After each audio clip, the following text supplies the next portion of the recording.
আপনি যে জায়গায় ডিউটি পালন করছিলেন ওই জায়গা থেকে কি আপনি মনে করতেছিলেন যে অ্যাটাকটা কি প্রেসিডেন্টের রুমের দিকেই হয়েছে? হ্যাঁ, কেননা ও রুমের দিকে হইতেছিল, মনে করতেছি যে এত বড় একটা গোলা পড়ছে, এত বড় একটা গোলা পড়লে তাহলে তো অবশ্যই অ্যাটাক হইবে, এটা হয়েছে। দীর্ঘ সময় দায়িত্ব পালনের সময় জিয়া রহমানের খুব কাছাকাছি যাওয়ার তো নিশ্চয়ই কিছু সুযোগ হয়েছে। উনি তো সৈনিকদের সাথে কথাও বলতেন, তো আপনার সাথে কি এরকম কয়েকবার কথা হয়েছে কিছু?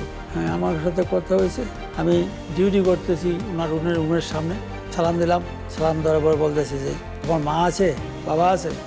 আমি বলছি আমার বাবা নেই, আমার মা আছে। বলছে তোমার মার খেদমত করবা, আর বাবা তো নাই, বাবার জন্য দোয়া করবা। কিছু বলার থাকে আপনার? তারে দিয়াকে আমি একটু সরাসরি দেখতে চাই। আমি টিভির মাধ্যমে দেখি, আমার মন ভরে না। আমি একটু চাই তার সাথে সাক্ষাৎকার করতে চাই এইভাবে, তাকে একটা মন ভরে দেখবো। জানি না কবে জানি মরে যায়। প্রশ্নোত্তর বুধ ও বৃহস্পতিবার রাত ৮টায় দেখুন গ্রিন টিভি।